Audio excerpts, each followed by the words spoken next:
فجر کی قضا ظہر سے پہلے پڑھیں یا بعد میں؟ اگر فجر کی نماز قضا ہو جائے تو کیا ظہر کی نماز سے پہلے فجر کی قضا پڑھیں یا ظہر کی نماز کے بعد قضا پڑھیں؟ محمد مرسلین انڈیا سے۔ پہلے پڑھیں۔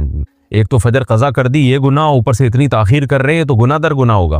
حدیث میں آتا ہے من نام عن صلاۃ او نسیھا فلیصلیھا اذا ذکرھا فإن ذلک وقتھا۔ صحیح حدیث ہے، آپ صلی اللہ علیہ وسلم نے فرمایا کسی کی آنکھ نہ کھلے نماز میں یا بھول جائے تو جیسے ہی یاد آئے یا جیسے ہی جاگ آئے فوراً نماز پڑھے وہ، اور یہی پھر اس کا وقت ہوگا۔ تو اس میں تاخیر کرنا ٹھیک عمل نہیں ہے، تو ظہر تک بھی ڈیلے نہ کریں اس کو، یہ بھی غلط ہے۔ قضا نمازیں کس طرح پڑھیں؟ قضا نمازیں کس طرح پڑھنی چاہیے؟ کیا ان کی پانچوں نمازیں اکٹھے ایک وقت میں پڑھ سکتے ہیں؟ وحید اللہ خان کوہاٹ سے۔ جی ہاں، ایک وقت میں، ایک دن میں آپ پڑھ سکتے ہیں، ایک ٹائم پہ بھی پڑھ سکتے ہیں، 5 نہیں بلکہ وطر کی قضا بھی واجب ہے تو وطر ملا کے 6 ہو جائیں گی، تو وہ قضا اکٹھی بھی پڑھ سکتے ہیں۔ اور نیت یہ کرنی ہے کہ میرے ذمے، جیسے فجر آپ پڑھ رہے ہیں تو نیت یہ کریں میرے ذمے فجر کی جتنی نمازیں لازم ہیں ان میں سے میں سب سے پہلی نماز پڑھ رہا ہوں، تو دوبارہ جب فجر پڑھیں گے تو بھی یہ نیت کریں گے کہ میرے ذمے فجر کی جتنی نمازیں ان میں سب سے پہلی، اس لیے کہ وہ جو پڑھ چکے ہیں وہ تو ذمے میں رہی نہیں ہے نا، تو اب جو ذمے میں رہ جائیں گی ان میں سب سے پہلی، تو اسی طرح پڑھتے چلے جائیں، وطر بھی اور ظہر بھی اور عصر بھی، اور اس میں سنت نہیں پڑھی جائے گی۔ سنتوں کی جگہ قضا نمازیں پڑھ سکتے ہیں، کیا عصر اور عشاء کی سنتیں غیر مؤکدہ نہ پڑھیں اور اس کی جگہ قضا نماز پڑھ لیں؟ اس طرح نفل بھی نہ پڑھیں تو کیا یہ صحیح ہے؟ محمد آصف صاحب انڈیا سے۔ جی ہاں صحیح ہے، یہ سنت مؤکدہ تو نہ چھوڑیں لیکن غیر مؤکدہ قضا عمری کی خاطر چھوڑ دیں۔ محمد ایان لیاری سے، کیا قبر والے سنتے ہیں؟ اگر نہیں سنتے تو ہم یہ دعا کیوں پڑھتے ہیں السلام علیکم یا اہل القبور؟ وہ تو سنتے ہی نہیں۔ اختلافی مسئلہ ہے، ہماری رائے یہ کہ نہیں سنتے، قرآن مجید کی آیت ہے انک لا تسمع الموتى ولا تسمع الصم الدعاء، کہ نبی آپ مردوں کو نہیں سنا سکتے، تو اس میں بہت کچھ لے دے ہوئی ہے، بہت کچھ کہا گیا ہے، تو احادیث میں بعض جگہ سننا بھی ثابت ہے، تو ہماری رائے یہی ہے، ہمارے اکابر میں سے بھی بہت سو کی رائے یہی تھی۔ حضرت مولانا سرفراز خان صفدر صاحب کا اس پر بہت تفصیلی رسالہ ہے، انہوں نے بھی آخر میں خلاصہ یہی بیان کیا ہے، وہ یہی ہے کہ اصل یہی ہے کہ مردے نہیں سنتے، الا یہ کہ جہاں سننا ثابت ہے تو وہاں ہم قائل ہیں، جیسے کہ حدیث میں آتا ہے کہ جب مردے کو دفن کر کے جاتے ہو تو یسمع قرع نعالہم، وہ لوگوں کی ابھی پاؤں کی چوکھٹ کی جو آہٹ ہے نا، پاؤں کی آہٹ، قدموں کی آہٹ، اس کی آواز سن رہا ہوتا ہے کہ فرشتے آ جاتے ہیں حساب کے لیے، تو وہاں یہ ہے کہ وہ جب آپ دفن کر کے جاتے ہیں تو مردہ بھی سن رہا ہوتا ہے قدموں کی آہٹ۔ لیکن بعض علماء کی یہ رائے ہے کہ یہ حدیث جو ہے نا یہ علم سے کنایہ ہے، یہ مردے کو پتہ ہوتا ہے کہ مجھے دفنا کے جا رہے ہیں، واللہ عالم۔ اس پیچیدہ بحث میں ہمیں پڑھنے کی زیادہ ضرورت نہیں ہے، بہرحال آپ نے پوچھا ہے تو میری اور ہمارے بہت سے اکابر کی رائے یہی تھی کہ قرآن کی اس آیت کی روشنی میں کہ مردے نہیں سنتے، الا یہ کہ جہاں سننا ثابت ہے، تو اللہ اپنی قدرت سے کسی کو کوئی بات سنا دے تو پھر اللہ پہ تو کوئی پابندی نہیں ہے، نہ کوئی چیز اللہ کی قدرت سے باہر ہے۔ لیکن علی الاطلاق یہ قول کہ جب بھی آپ جائیں گے قبر پہ مردے سنیں گے، تو یہ قول ہماری رائے میں دلیل کے لحاظ سے کمزور ہے۔ ناتالیہ انصاری انڈیا سے، کیا سورہ فلق سورہ ناس دل میں ہی پڑھ کر دم کر سکتے ہیں یا زبان سے پڑھنا ضروری ہے؟ دل میں پڑھ کے نہیں دم کر سکتے بھائی، زبان سے پڑھنا ضروری ہے، زبان سے پڑھ کے دم کریں۔ سعودی عرب سے کسی نے پوچھا انڈیا اور پاکستان سے جو لوگ مسجد وغیرہ کے لیے چندہ کرنے آتے ہیں تو کیا ایسا کرنا جائز ہے؟ کیونکہ یہاں کی گورنمنٹ نے تو پابندی لگائی ہوئی ہے، وہ لوگ گورنمنٹ سے چھپ کر ایسا کر رہے ہوتے ہیں، جب گورنمنٹ نے پابندی لگائی ہے تو پھر ناجائز ہے، حکومت کے لاء کو فالو کرنا انتظامی چیزوں میں فرض ہے، ایسے پبلکلی چندہ کرنا۔ اور میں یہ بات بار بار بتا دوں کہ مسجدوں اور مدرسوں کے نام پہ نا فراڈی لوگ بہت گھوم رہے ہیں، جو چندہ کرتے ہیں ان کا نہ کوئی پیچھے مدرسہ ہوتا ہے نہ مسجد ہوتی ہے، اور بعض دفعہ مسجد اور مدرسہ ہوتا ہے لیکن وہ ہوتا ہی چندے کے لیے، تو اس لیے ایسا نہیں ہو کہ کوئی بھی اٹھ کے مدرسے کے نام پہ پیسے مانگنا شروع کر دے، آپ دینا شروع کر دیں، یہاں بہت بیوقوف بنایا جاتا ہے۔ تو پہلے یہ دیکھیں ریلائبل مدرسہ ہے یا نہیں ہے، اس کی مینجمنٹ کون ہے، آڈٹ کا کوئی نظام بھی ہے یا نہیں ہے، چندہ کہاں آ رہا ہے، کدھر خرچ ہو رہا ہے۔ جب تک یہ پوری پراپر نالج نہ ہو، اسی طرح اپنی رقمیں اٹھا کے دیتے رہنا، یہ ضائع کرنے والی بات ہے مال کو۔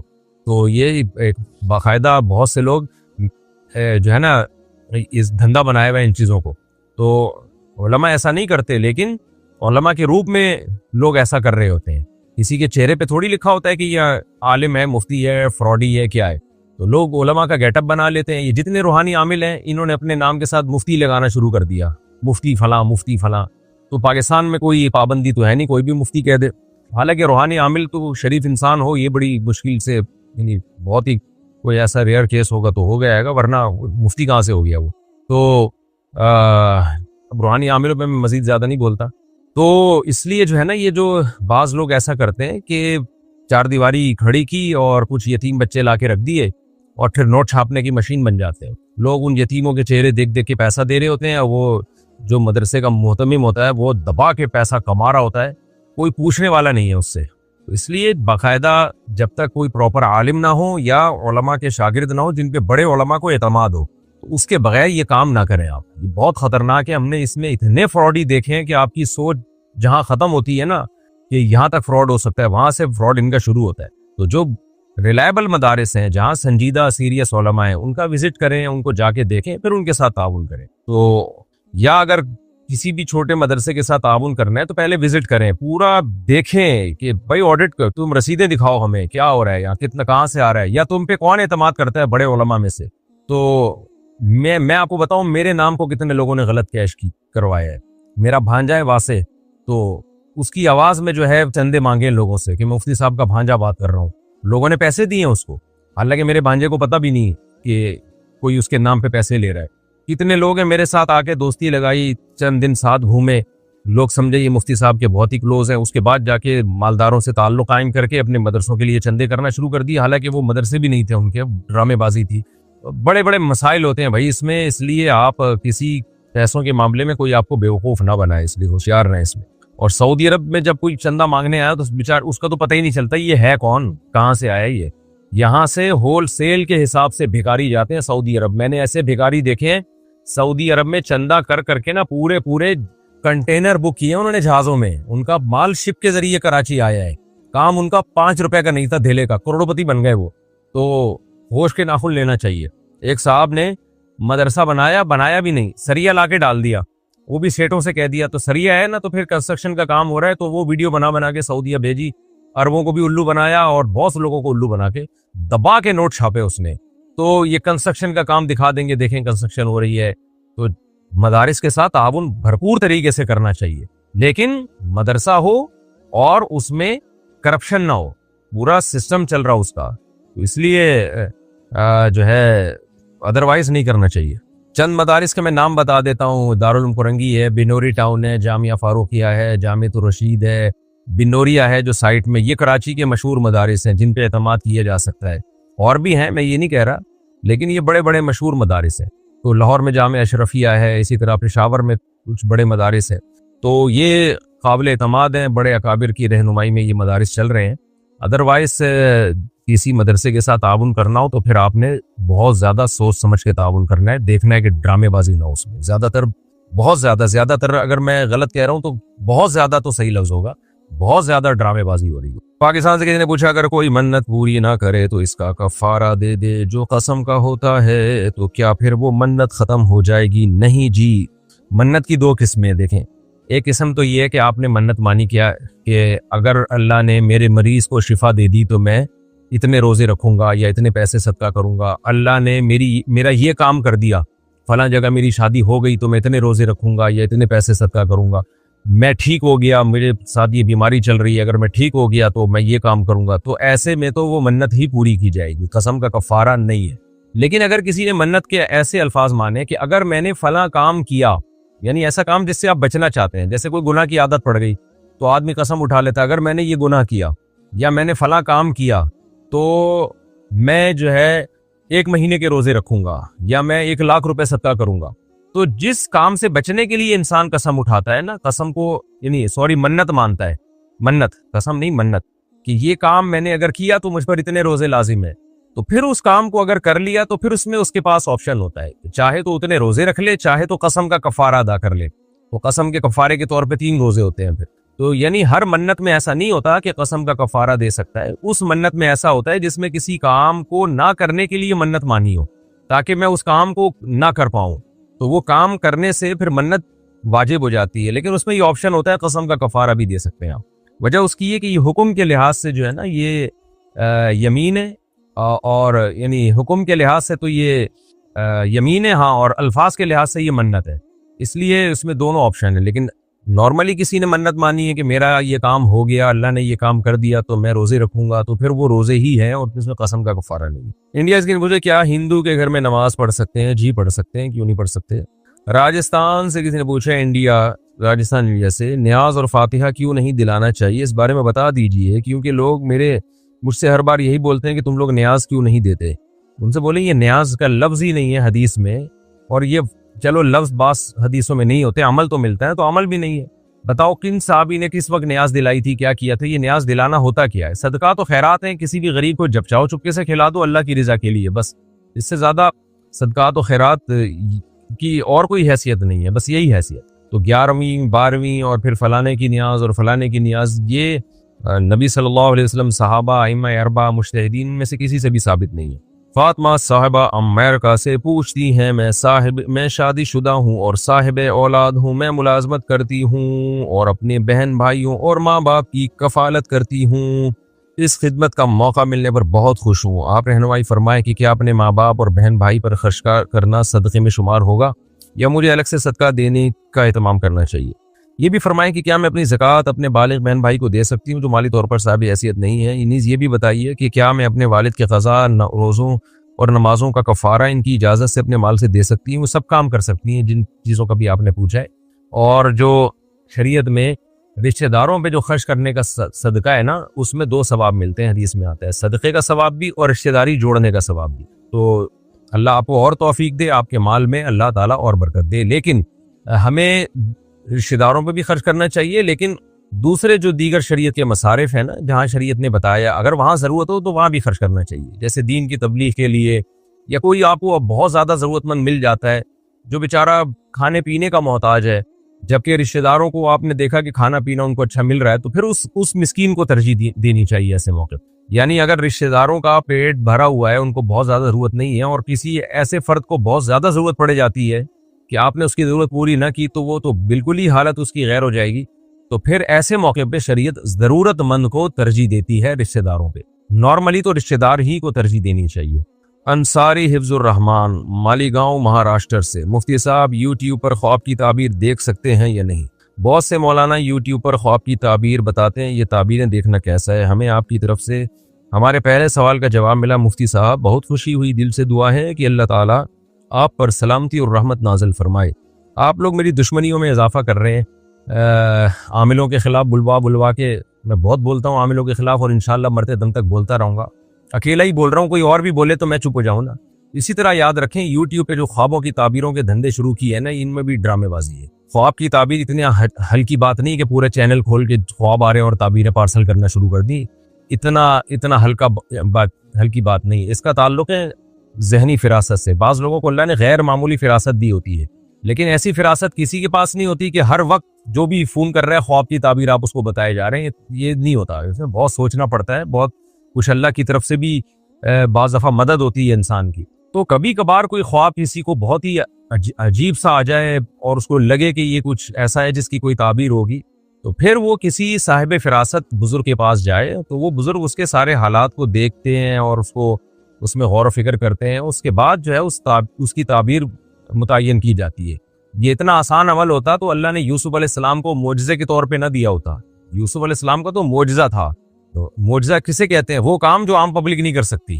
تو جو خواب کی تعبیر بتاتے تھے وہ درست نکلتا تھا۔ تو ایسے تھوڑی کہ جو بھی اٹھے یوٹیوب پہ پورا چینل بنا لے۔ اور اکثر میں نے دیکھا جن لوگوں نے چینل بنائے وہ دیکھیں 2 کام جو ہے نا، خوابوں کی تعبیروں کا دھندا اور روحانی ٹوپی ڈرامہ، یہ 2 کام وہی لوگ کریں گے جو نہ ان کے پاس کوئی ہنر ہے، نہ ان کے پاس دین یا دنیا کی ایجوکیشن ہے۔ اب وہ معاشرے کے بیکار ترین فرد ہوتے ہیں، کچھ بھی نہیں آتا، تو کار آمد ترین فرد بننے کے لیے جن چڑیل بھوت یا خوابوں کی تعبیر یہ کام شروع کر دیتے ہیں، تو اتنی عزت ہوتی ہے ان کی، اور ایسے لوگ ان پہ ٹوٹتے ہیں تو وہ بھی ہنستے ہیں کہ یار دیکھو ہم نے تمہیں الف بے پے تے ٹے سے جیم اور ہے کے درمیان والا لفظ آپ خود ایڈ کر لیں، ہم نے تمہیں یہ بنا دیا اور تم الحمدللہ طبیعت سے بن گئے۔ تو اس لیے آپ جو ہے یہ نہ بنے، ہے سے پہلے والا لفظ نہ بنے، آپ اپنے اوقات کو، اپنے پیسوں کو، اپنی صلاحیتوں کو ان لوگوں پہ ضائع نہ کریں۔ یہ وہمی بنا دیں گے آپ کو، یہ آیا تو یہ خواب آیا تو یوں ہو رہا ہے، یہ خواب آیا تو یوں ہو رہا ہے۔ تو باقی کوئی اچنبے کا عجیب سا کوئی کبھی خواب آ جائے، آپ کو لگے جب بہت ہی تگڑا خواب آتا ہے نا تو انسان کو محسوس ہوتا ہے کہ یار اس کی کوئی تعبیر ہوگی، ورنہ نارملی تو پراگندہ خیالات ہوتے ہیں جو آتے رہتے ہیں، حالات کی وجہ سے الٹے پلٹے خیالات آتے رہتے ہیں خوابوں میں، تو اس کی کوئی تعبیریں نہیں ہوتی۔ تو کبھی آ جائے تو کوئی جس کو اپنے علاقے میں دیکھے نا، کوئی ذہین ہے، کوئی عالم ہے جن کو اللہ نے غیر معمولی فراست دی ہے، ان سے جا کے اپنے خواب کو پیش کریں ان کے سامنے، اور وہ پھر جو تعبیر بتائیں تو پھر خواب جو ہے نا، جو تعبیر اس کی بتائی جاتی ہے پھر ہوتا بھی ویسے ہی ہے۔ اگر کوئی صحیح صاحب فراست تعبیر بتائے تو بس اتنا کافی ہے، باقی اپنی جاگتی حالت کو زیادہ فوکس کریں۔ سوتے میں کیا دیکھ رہے ہیں اس کو نہیں، جاگتے میں کچھ الٹا سیدھا نظر آ رہا ہے تو پھر مجھے بھی بتائیں آپ۔ تو جاگتے میں اگر صحیح نارمل حالت چل رہی ہے تو پھر سیٹ ہے سب۔ میرا مسئلہ یہ ہے کہ غسل میں اگر ناک کے اندر 3 بار اچھی طرح پانی نہ جائے تو کیا ہم 3 بار سے زیادہ پانی ڈال سکتے ہیں؟ نہیں ڈال سکتے، کیونکہ وہم بڑھے گا آپ کا، اور جو ہے پوری ٹینکی خالی ہو جائے گی۔ جس کا 3 بار میں بھی پانی نہ جائے نا ناک میں، اس کا مطلب یہ اس کا واٹر پروف ناک ہے اس کی، اب یہ نہیں جا سکتا۔ شریعت نے 3 بار رکھا ہی اس لیے کہ ایک بار میں بعض دفعہ نہیں جاتا، 2 بار ہو جائے گا، 3 بار ہو جائے گا، بس 3 بار کافی ہے، اسی میں ہو جائے تو ہو جائے۔ ہاں کہ اس کو کسی کو وہم کی بیماری نہیں ہے اور غلطی سے اس کی ناک میں یوں پانی لے جا رہا تھا، بعض دفعہ کونی ادھر لگ گئی، پانی گر گیا، پھر اس کو شک ہوتا ہے کہ یار پانی پہنچا نہیں، وہ 3 بار سے زیادہ کر لے، لیکن نارمل آدمی کو اس کی اجازت نہیں ہے۔ آج کل وہم کے پیشنٹ بہت زیادہ ہیں اور بہت بڑھتے ہی چلے جا رہے ہیں، تو 3 دفعہ میں بھی جس کمبختی ناک صاف نہ ہو، اس کا مطلب یہ سروس اسٹیشن جائے اور وہاں جا کے صاف کروائے۔ پاکستان سے کسی نے پوچھا، میں نے پہلے جاندار چیزوں کی پینٹنگز بنائی ہوئی تھی، مگر اب حرام ہونے کا پتہ چلا تو حلال پینٹنگ بنانا چاہتی ہوں، لیکن جو پہلے بنائی ہوئی ہیں ان کا کیا کرنا چاہیے؟ اور اگر ان غیر پتہ نہیں کیا لکھا ہوا یہ لکھ دیا جائے تو کیا ان پینٹنگز کی معافی مل سکتی ہے؟ اور اگر کسی جانور کی پینٹنگ بنا کر اس پر غیر الحیہ، واللہ عالم یہ کیا لکھا ہوا ہے انہوں نے، لکھ دیا جائے تو کیا وہ بھی شرک ہوگا؟ جاندار کے چہرے کی جو آپ نے پینٹنگ بنائی ہے اس کو مسخ ہی کرنا پڑے گا، آئندہ بھی نہ بنائیں، اور جو پہلے بنا چکی ہیں ان کے چہروں کو آپ مٹا دیں، تو ورنہ کیونکہ نبی صلی اللہ علیہ وسلم نے تصویر کے مٹانے کا حکم دیا، بخاری مسلم کی حدیث ہیں۔ حضرت علی کو باقاعدہ اس مشن پہ بھیجا تھا مدینہ میں آپ صلی اللہ علیہ وسلم نے، مدینہ شہر میں، کہ جہاں کوئی تصویر نظر آئے مٹا دو اس کو۔ تو اسلام میں شدید ضرورت کے بغیر آپ کے مثال یعنی جو پرنٹڈ تصویر ہے وہ نہیں رکھ سکتے آپ۔ نبی صلی اللہ علیہ وسلم نے فرمایا، ان من اشد الناس عذابا یوم القیامۃ المصورون، سب سے سخت ترین عذاب تصویر بنانے والے کو ہوگا، تو اس سے اجتناب کریں۔ بنت ایوب UK سے، میرے بھائی نے اپنے سالے کی بیٹی گود لی تھی، اب اس بچی کی شادی ہو رہی ہے، اب نکاح نامے پر اگر وہ میرے بھائی کا نام ولدیت کے طور پر لکھ دے تو کیا نکاح صحیح ہوگا، یا ولدیت پر کوئی بھی نام نہ لکھیں تو کیا یہ صحیح ہوگا، جبکہ اس بچی کے والدین حیات ہیں اور میرے بھائی کا انتقال ہو چکا ہے؟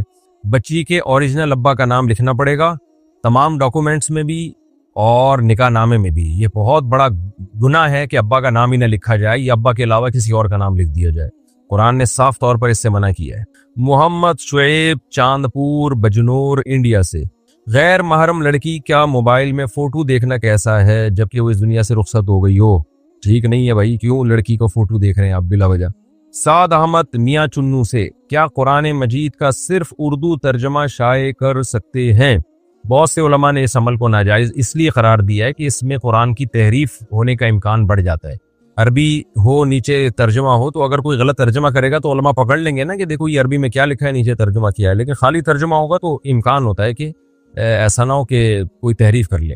لیکن اگر کوئی معتبر عالم ہے جس کے علم پر وقت کے علماء کو اعتماد ہے، وہ اگر صرف ترجمہ شائع کریں تو پھر اس کی گنجائش ہو سکتی ہے۔ وجہ اس کی یہ کہ کیونکہ جو بڑے علماء ہوتے ہیں وہ ان سے اس بات کا امکان بہت بعید ہوتا ہے کہ وہ غلط ترجمہ کریں، لیکن ایک عام آدمی وہ یہ کام نہ کرے، اس میں خطرہ ہے کہ ایسا نہ ہو کہ یہ دروازہ کھل گیا تو لوگ پھر قرآن کے نام پہ پتہ نہیں کیا کیا شائع کرنا شروع کر دیں گے، تو یہ انتظامی طور پر اس کو منع کیا جاتا ہے۔ حافظ نعیم راجہ، اچھا یہاں یہ ہے کہ غیر مسلموں کے لیے کوئی مستند عالم دین کا ترجمہ ہونا تو وہ صرف ترجمہ بھی شائع کیا جا سکتا ہے، کیونکہ غیر مسلم پھر قرآن کو پڑھتے ہوئے ہچکچاتے ہیں اور وہ کہتے ہیں ہم کیوں مذہبی کتاب پڑھیں، تو اس میں صرف ترجمہ شائع کر دیا جائے کسی مستند عالم دین کا ہو تو اس کی گنجائش معلوم ہوتی ہے۔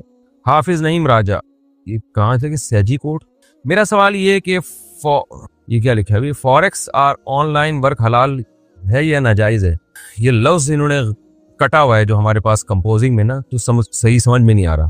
دیکھیں آن لائن کوئی بھی کاروبار ہو، بہت ساری ایپس آ رہی ہیں، بہت سارے کاروبار کے طریقے آ رہے ہیں، تو بار بار میں یہ بات بتاتا ہوں کہ آن لائن بزنس میں چند چیزوں کا خیال کریں. اگر کوئی چیز بیچنی ہے تو اپنے یا اپنے کسی نمائندے کے قبضے میں لائے بغیر نہیں بیچ سکتے، پہلی بات.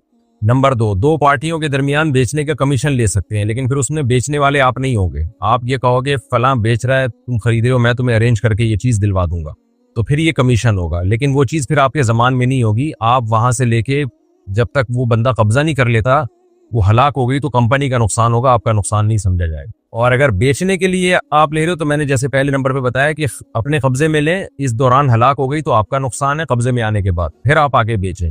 اور تیسری صورت یہ ہوتی ہے کہ بیچنے کا وعدہ کر لیں، جو سب سے آسان صورت ہے. آپ بتائیں یہ پروڈکٹ ہے مارکیٹ میں اتنے کی دوں گا، بتاؤ تم لینا چاہتے ہو، انٹرسٹڈ ہو تو مجھے بتاؤ. وہ کہتے ہیں ہاں جی میں آپ سے اتنے کی لے لوں گا، لی نہیں ہے لے لوں گا.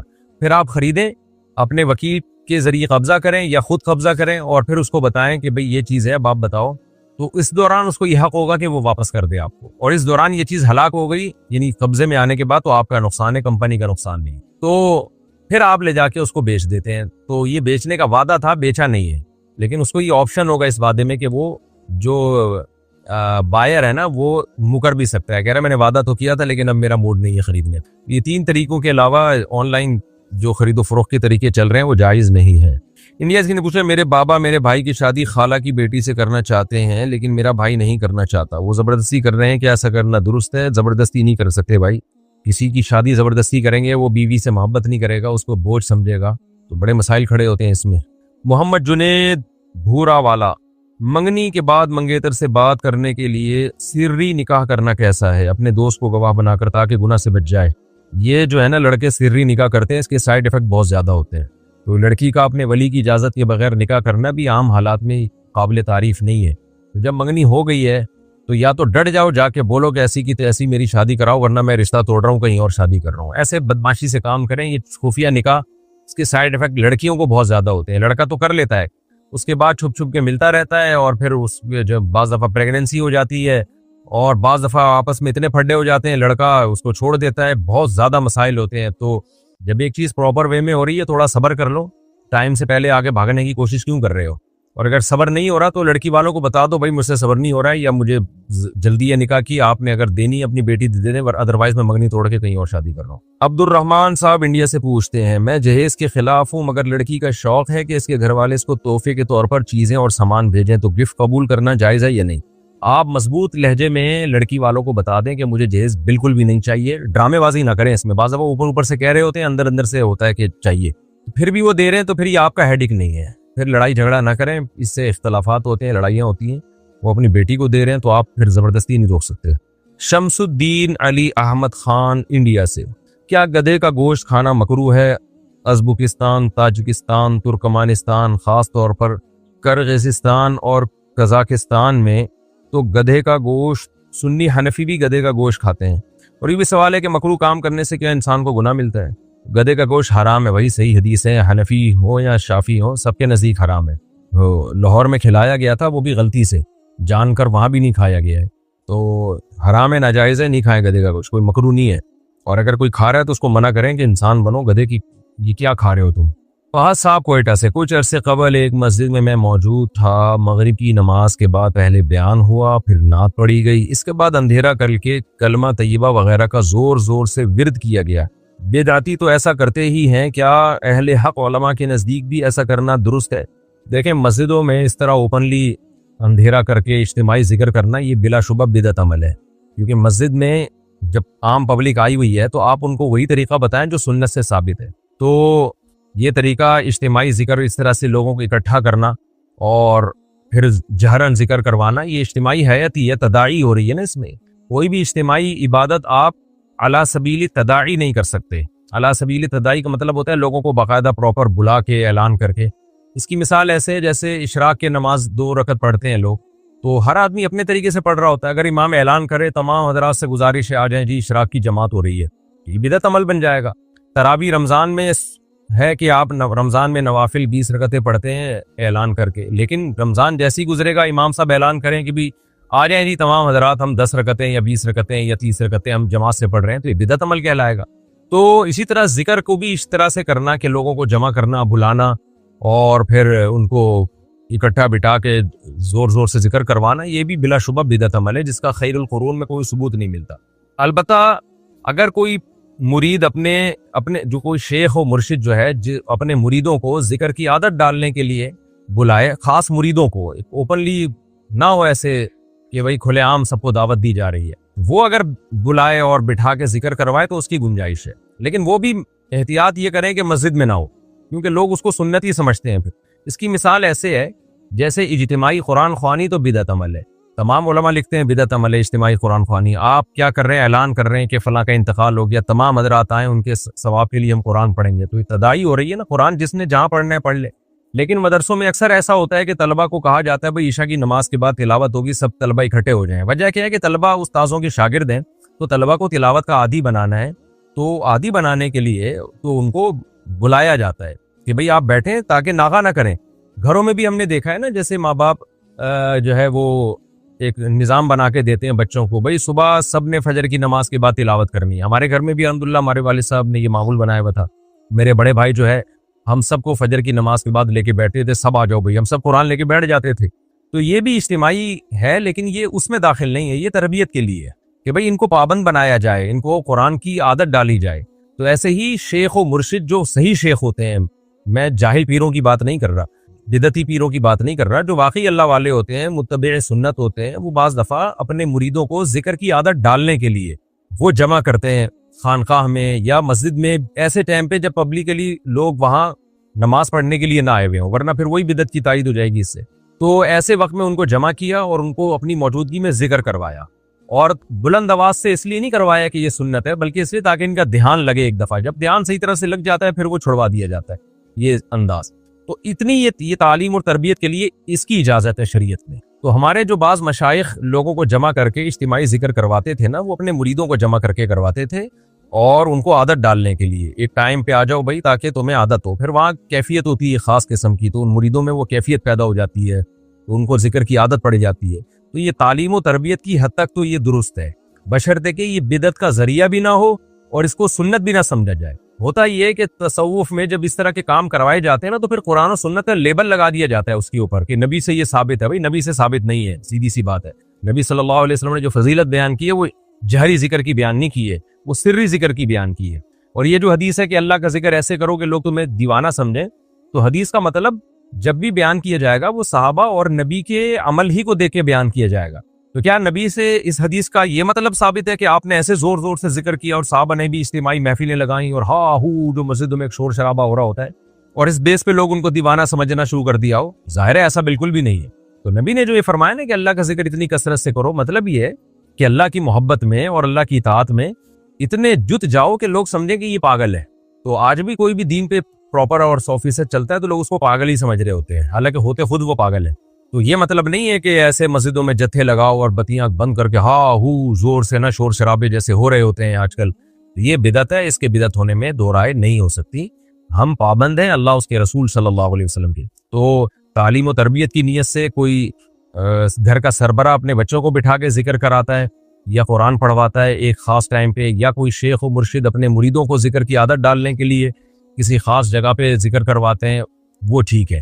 اس سے زیادہ آگے بڑھنا اس کی اجازت شریعت میں نہیں ہے، لیکن وہ بھی ٹھیک اس وقت ہے جب اس کو سنت نہ سمجھا جائے، صرف تعلیم اور تربیت ہی سمجھا جائے، اس کو اس سے زیادہ نہ سمجھا جائے۔ بیرون ملک کیا شادی کے کئی سال بعد بھی باہمی رضامندی سے شوہر طلاق کا حق بیوی کو دے سکتا ہے، اور اس کا کیا طریقہ ہوتا ہے؟ نیز نکاح نامے میں جو شرائط ہوتی ہیں تو کیا باہمی رضامندی سے وہ بھی تبدیل ہو سکتی ہیں؟ طریقہ کار بھی بتا دیں۔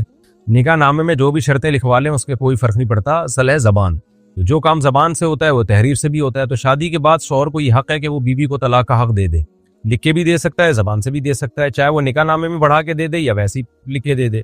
اب کتنی طلاقوں کا اختیار دے سکتا ہے؟ بھائی جتنی کا وہ دے رہا ہے اتنی کا دے سکتا ہے، منہ سے جتنی الفاظ بولے گا اتنی۔ اگر وہ بولتا ہے تمہیں طلاق کا اختیار ہے تو ایک طلاق رجعی کا اختیار ہوگا۔ اگر وہ بولتا ہے ایک طلاق کا اختیار ہے لیکن طلاق بائن کا، یعنی ایک طلاق ہوگی لیکن نکاح ٹوٹ جائے گا، تو ایک طلاق کا عورت کے پاس اختیار آ جائے گا۔ اگر وہ کہتا ہے 3 طلاقوں کا اختیار ہے تو 3 طلاقوں کا اختیار ہو جائے گا۔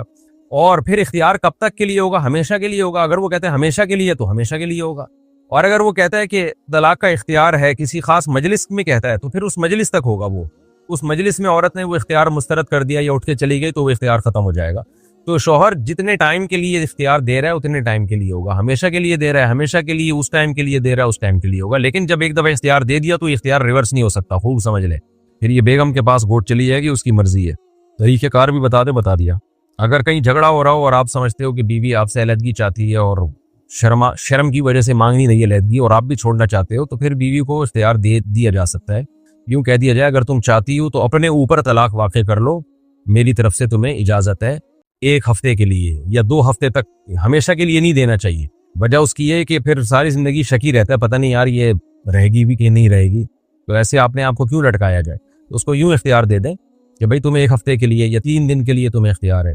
تو اور 1 طلاق بائن کا اختیار دینا چاہیے, 3 طلاقوں کا نہیں دینا چاہیے, تاکہ دوبارہ میاں بیوی چاہیں تو آپس میں نکاح تو ہو سکے نا. بعض دفعہ دونوں پچھتا رہے ہوتے ہیں بعد میں, لیکن یہ بھی بہت شدید ضرورت میں ایسا کیا جائے, بلا وجہ یہ کرنا بھی ٹھیک نہیں ہے.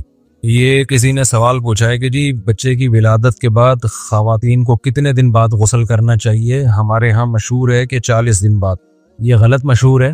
40 دن آخری مدت ہے, انتہائی مدت ہے. اصل یہ ہے کہ عورت کو جب بچے کی ولادت ہوتی ہے تو بلیڈنگ ہوتی ہے, خون آتا ہے, وہ نفاس کا خون کہلاتا ہے. تو جتنے دن میں وہ بند ہو جائے گا غسل کر کے نماز پڑھنا لازم ہے. 40 دن انتہائی مدت ہے کہ اگر 40 دن میں بھی بند نہ ہوا تو پھر 40 دن کے بعد غسل کر کے نماز شروع کر دے. تو لوگوں نے اسی 40 کو پکڑ کے بیٹھ گئے. اصل یہ کہ جب بھی وہ خون بند ہو جائے گا تو نماز شروع کر دے. وہ مفتی صاحب بینک کی روکنی کیسی ہے, ذرا تفصیل سے بتائیں, اس میں کون سی نوکری حلال ہے کون سی حرام ہے.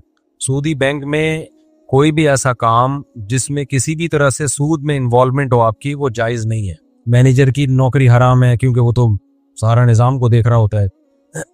جو وہاں آڈٹ کرنے کے لیے بیٹھے ہوئے ہوتے ہیں وہ بھی سارا اسی نظام کو آڈٹ کر رہے ہوتے ہیں. جو کیشیئر ہے لوگوں کے چیک کیش کرا کے دے رہا ہے تو وہ سود دینے میں ذریعہ بن رہا ہوتا ہے, پروفٹ بھی تو دے رہا ہوتا ہے نا لوگوں کو. لیکن کچھ کام ایسے ہیں جن میں کوئی ڈائریکٹ انوالومنٹ نہیں ہوتی. اب بینک میں کوئی الیکٹریشین ہے, اس کو رکھا ہوا ہے کہ جب بھی بجلی جائے گی تو تم نے ٹھیک کر کے دینی ہے, تو بجلی کا سود سے براہ راست کوئی تعلق نہیں ہے. چوکیدار ہے, وہ صرف رقموں کی حفاظت کے لیے بیٹھا ہوا ہے, تو لوگوں کی امانتیں پڑی ہوئی ہیں, پیسہ تو جہاں بھی ہوگا اس کی حفاظت کی جائے گی. تو یہ اس نوعیت کی اگر کسی کی جاب ہے تو وہ ناپسندیدہ تو وہ بھی ہے لیکن حرام نہیں ہے. ناپسندیدہ اس لیے کہ کیوں پورا ایک اڈا ہے سود کا, تو بھائی وہاں کیوں بیٹھا ہوا ہے, کہیں اور کی چوکیداری کر لے. بہرحال اس کی آمدن کو حرام نہیں کہیں گے. اور اسلامک بینک میں ہر طرح کی نوکری جائز ہے. اچھا یہاں ایک اور بات میں آپ سے عرض کروں, لوگ نا بہت مسئلہ کرتے ہیں, سفر میں ملتے ہیں, پڑھے لکھے ہوتے ہیں, وہ کہتے ہیں آپ نے اسلامک بینک کی جاب کو جائز قرار دیا, اس میں تو یہ اشکال ہے, اس میں تو یہ اشکال ہے. میں ان کو اشکال کا جواب دیتا ہوں, پھر وہ بحث کرتے ہیں, لامتناہی بحث شروع ہو جاتی ہے.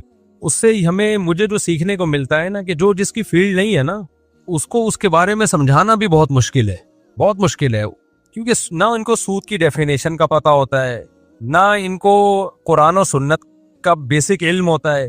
اب اکنامکس پڑھ لی انہوں نے, اکاؤنٹنگ پڑھ لی, یا چارٹرڈ اکاؤنٹنٹ بن گئے, ٹھیک ہے اپنی فیلڈ کے آپ ماہر ہو گئے, لیکن اسلام کے تو آپ ماہر نہیں ہو نا.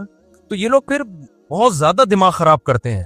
پھر ان کی سمجھ میں ہی نہیں آ رہا ہوتا, ان کی یعنی مینٹل لیول میں ایک چیز لیول ہی اس قابل نہیں ہوتا کہ اس میں ان کو ہم وہ سمجھائیں. تو ان کو پھر میں شارٹ بات یہ کرتا ہوں, بھائی آپ اس فیلڈ کے ماہر علماء کی تقلید کریں, آپ اگر نہیں سمجھ میں آتا تو نہ کریں, بس یہی. تو میں اپنا دماغ نہیں, وہ مجھے یاد ہے نا ایک ڈاکٹر صاحب ہیں, ان کو جب یہ کووڈ کے دنوں میں نا بہت زیادہ بحثیں ہو رہی تھی, کوئی کہتا تھا کورونا ہے, کوئی کہتا تھا نہیں ہے, ڈاکٹر سارے ہی کہہ رہے تھے جتنے ماہر ہیں کہ بھائی ہے. تو میں نے ایک ڈاکٹر صاحب سے کہا, ڈاکٹر صاحب ہمارے جاننے والے ہیں, وہ بڑی بحث کر رہے ہیں, تو کائنڈلی آپ ذرا ان کو سمجھائیں. وہ نا کووڈ کے علاج میں ایک صاحب بڑی بحث کر رہے تھے, وہ کہہ رہے تھے کووڈ تو ہے لیکن یہ علاج یہ نہیں, یہ والا ادرک اور پتہ نہیں پودینہ وغیرہ ملا کے پلا دو, اس طرح کے علاج بہت آ رہے تھے مارکیٹ میں. تو ڈاکٹر صاحب کو میں نے کہا کہ ان کو ذرا آپ سمجھا دیں. ڈاکٹر صاحب نے کہا یہ ڈاکٹر ہے یا نہیں ہے. میں نے کہا نہیں ڈاکٹر نہیں. انہوں نے کہا میں اپنا دماغ ضائع نہیں کروں گا, کسی ڈاکٹر کو اشکال ہے تو میں بات کروں گا, ایک عامی آدمی پہ میں اپنا دماغ خراب نہیں کروں گا. تو بعض مسائل پیچیدہ, سود کے مسائل آسان نہیں ہیں, پیچیدہ مسائل ہیں. ہم نے جب بینکنگ پہ فتویٰ دیا نا, 1 سال بینکوں کو پڑھا ہے, ان کی کلاسیں, ان کے لیکچر اٹینڈ کیے کہ یہ کیا سسٹم ہے یہاں پہ. پھر شریعت کے بارے میں تو الگ بحثیں ہوئی ہیں علماء کی, کئی مہینے علماء کی بحثیں چلتی تھی ایک مسئلے پر. بینکنگ کے لیے جو نظام وضع کیا نا, معایر شرعیہ کے نام سے اتنی موٹی کتاب ہے وہ, اور ہے بھی پوری انگلش اور عربی میں. پہلے تو عربی میں, پھر اس کا انگلش میں, اردو میں تو ہے ہی نہیں جہاں تک میری معلومات کے مطابق. تو وہ عربی میں معایر ہیں اب علماء نے بڑی محنتیں کر کے وہ ایک معیار کہتے ہیں لا، ضابطہ، قانون، جو ہوتا ہے نا معیار جس پہ جو بیسک لاز ہیں ان کو، تو وہ معایر اس کی جماعتی ہے نا، تو وہ پوری کتاب لکھی ہے بڑی محنت کے بعد. تو اب یہ کہ اتنی محنت ہوئی ہے ایک چیز پر اور ایک پوری کتاب وجود میں آئی ہے، وہ شرعی ایڈوائزر کو دی جاتی ہے. وہ اب وہ نئی تحقیقات نہیں کر رہے تھے شرعی ایڈوائزر، بلکہ وہ کیا کرتے ہیں کہ جب بھی کوئی مسئلہ آتا ہے تو وہ اس میں دیکھتے ہیں کہ بھائی یہ اس میں کس لا کے تحت اس کی اجازت ہے اور اجازت ہے یا نہیں ہے.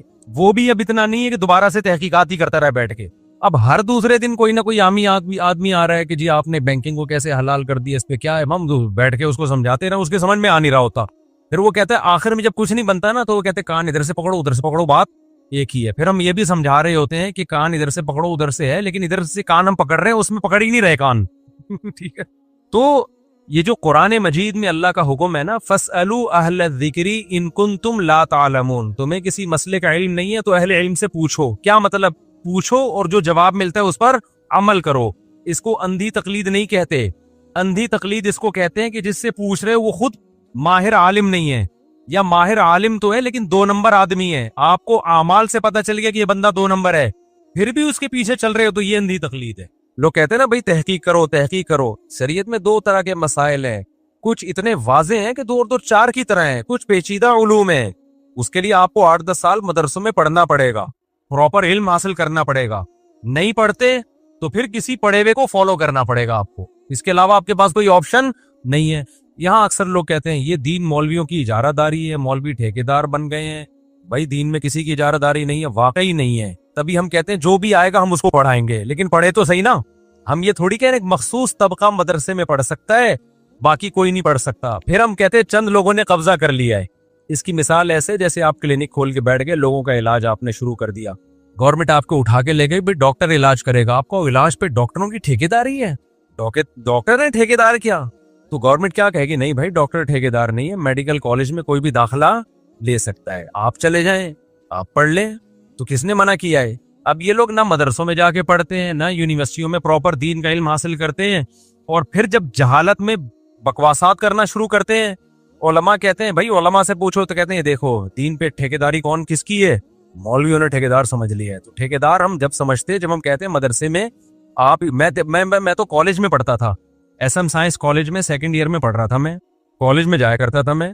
تو میں جب مدرسے میں گیا کہ میں پراپر عالم بننا چاہتا ہوں، تو مدرسوں والوں نے تو مجھے نہیں کہا کہ دین تو ہمارے تو باپ دادا کا ٹھیکہ ہے، یہاں پہ تو کالج سے کدھر سے آ رہا ہے. انہوں نے کہا موسٹ ویلکم، آپ آؤ ہم آپ کو پڑھائیں گے، ہم پراپر وے میں پڑھ کے. اب آپ بیٹھے ہوئے آپ کے سامنے نئے جو مارکیٹ میں اسکالرز آ رہے ہیں، پڑھنے کی ان کو توفیق ملتی نہیں ہے. 4 کتابیں ادھر سے 4 ادھر سے 4 ادھر سے 6 ادھر سے پڑھ کے فتوے جھاڑنا شروع.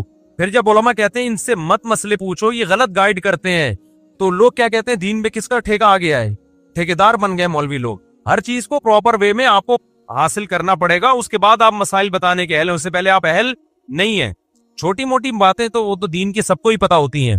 جب بھی ڈیپ مسائل میں جائیں گے تو یہ بینکنگ کے مسائل اتنے آسان ہوتے ہیں نا، تو اس پہ عرب علماء اور قطر کے علماء اور ملیشیا کے علماء اور مفتی تقی عثمانی صاحب ان کی کئی مہینوں کی بحثیں تھوڑی ہوتی.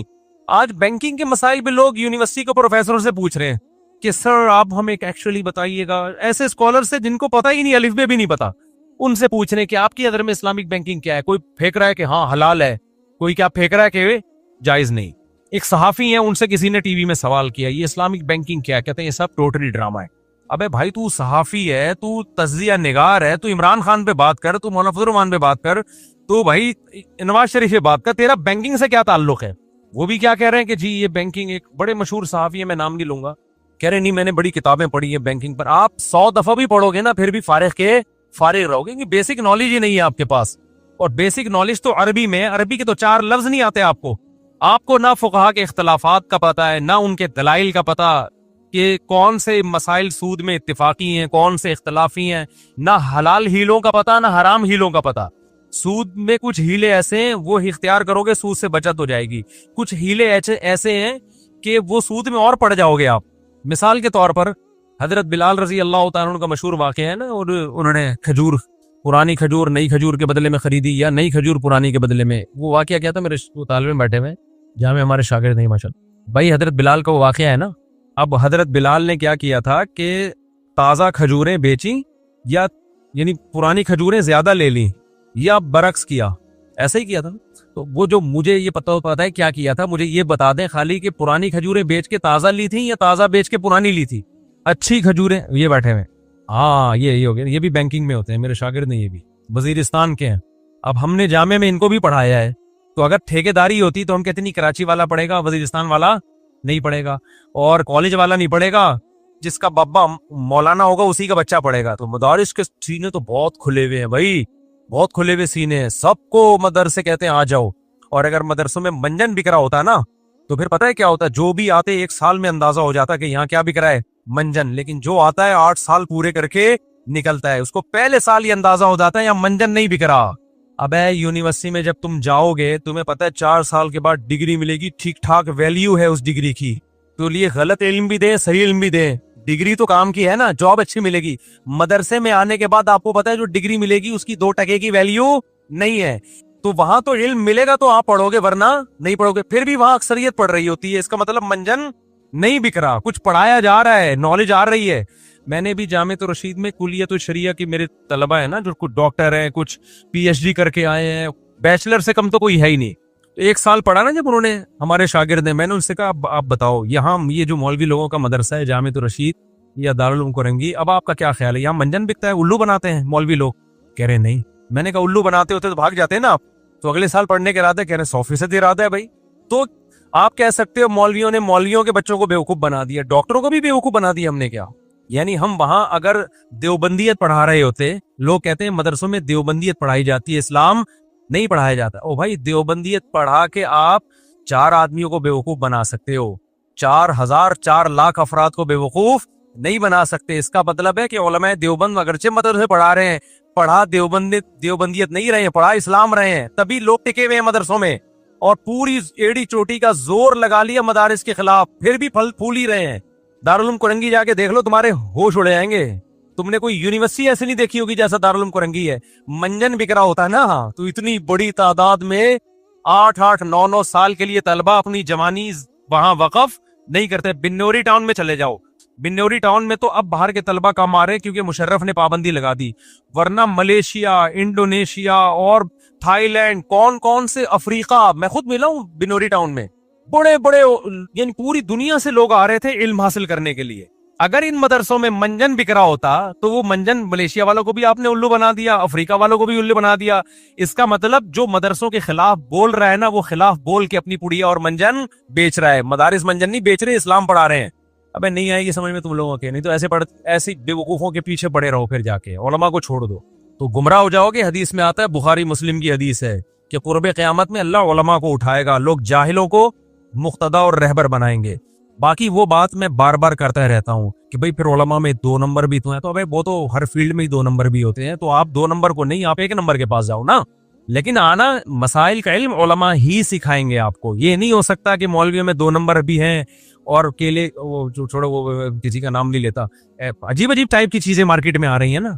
تو اب یہ نہیں ہو سکتا کہ آپ جو ہو کہ بھئی وہ کہو کہ یار یہ مولوی تو یوں ہیں تو لہذا اب میں دین سیکھوں گا میکینک سے. یہ نہیں ہو سکتا بھائی, یہ ڈاکٹر سے سیکھوں گا, تو یہ نہیں ہو سکتا. تو ڈاکٹر 2 نمبر ہے تو 1 نمبر بھی ڈاکٹر ہی ہے. اب یہ کہ لوگ کہتے ہیں ہمیں پتہ کیسے چلے گا یہ 2 نمبر 1, تو آپ کو ڈاکٹر کا کیسے پتہ چل جاتا ہے یہ 2 نمبر 1 نمبر ہے؟ کچھ دن اس کے پاس بیٹھو گے, سنو گے, اندازہ ہوتا ہے نا.